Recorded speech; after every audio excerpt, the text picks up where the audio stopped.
Discussion on management of aortic dissection. Aortic dissection is the most common aortic emergency. It is one of the three acute aortic syndromes, the other being aortic intramural hematoma and penetrating aortic ulcer. It has a grave prognosis with 20% pre-hospital and 30% in-hospital mortality. Aortic dissection is generally considered as acute when the diagnosis is made within 14 days of onset and chronic after that. An intimal and medial tear in the aorta causes blood to seep into the media, and the false lumen usually progresses along a variable extent of the aorta. Important risk factors for aortic dissection are hypertension, Marfan syndrome, and bicuspid aortic valve. Management of aortic dissection is according to its anatomical extent and duration. Pain is the most common presenting symptom, which initiates imaging studies. Computed tomography is the first-line investigation in suspected aortic dissection. Other modalities are transesophageal echocardiography and magnetic resonance imaging. Early diagnosis and management is the key to improving outcome in aortic dissection. Surgical repair, if feasible, is considered in proximal dissections. Distal dissections call for endovascular repair in the presence of malperfusion or imminent rupture. Uncomplicated distal dissections may be managed medically. Severe pain in the chest or back with migration down as dissection progresses is classical of aortic dissection. History of recent strenuous exercise or use of drugs like cocaine or amphetamines may be there. Neurological symptoms like loss of consciousness, paraparesis, or paraplegia may occur. New onset aortic regurgitation, pericardial effusion, and myocardial ischemia may occur with proximal dissection. Even though aortic dissection is classically divided into acute and chronic based on duration, another classification by Bucher and Associates divides it into 4 time domains based on data from International Registry of Aortic Dissection.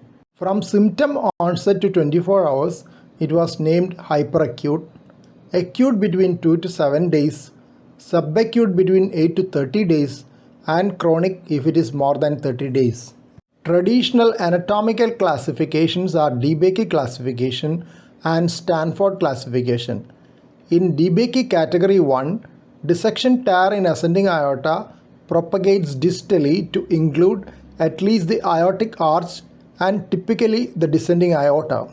DeBakey category 2 is dissection only in the ascending aorta.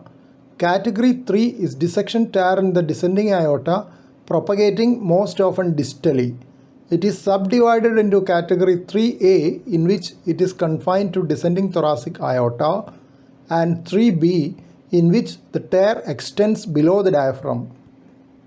In Stanford classification, all dissections involving the ascending aorta are type A, irrespective of the site of tear. All dissections that do not involve the ascending aorta are classified as Stanford type B. Pen ABC and dissect are other classification systems. Though several biomarkers have been evaluated in aortic dissection, only D-dimer is considered clinically feasible. It is markedly elevated in aortic dissection. Cutoff value of 500 nanograms per ml can be used to rule out aortic dissection with a negative likelihood ratio of 0.07 within the first 24 hours. In a study of 113 cases, it was found that those with younger age, thrombosed false lumen without ulcer-like projections, and shorter dissection lengths were likely to have false negative D-dimer values.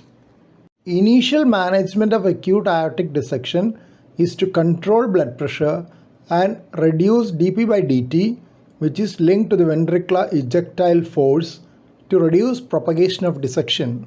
Blood pressure is reduced to the levels just enough for end organ perfusion. Intravenous beta blocker is the most important medical management for reducing dP by dt. Labetalol, which blocks both alpha and beta receptors, lowers blood pressure and dP by dt. Use of vasodilators without beta blockade should be avoided as they increase dP by dt. Sedation with opiates will be useful in reducing the sympathetic discharge and catecholamine levels.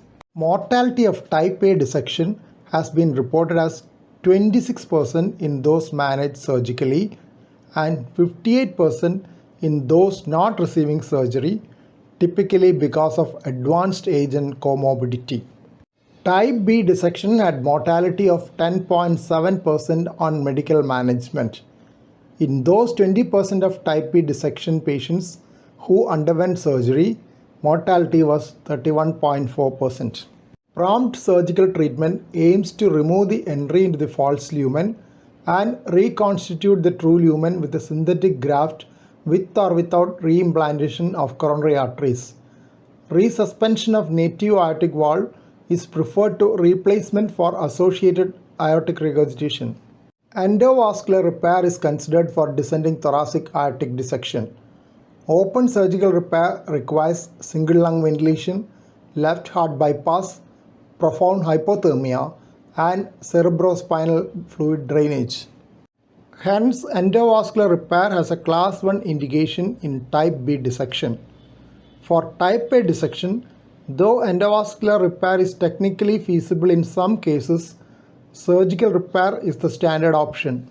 In type B dissection, if malperfusion of a branch persists, then branch vessel stenting or petticoat technique with open bare metal stents can be used. First set of journal references. Second set of journal references. Third set of journal references. Fourth set of journal references. Thank you for watching this video. Please subscribe, like, share, and post your valuable comment below this video.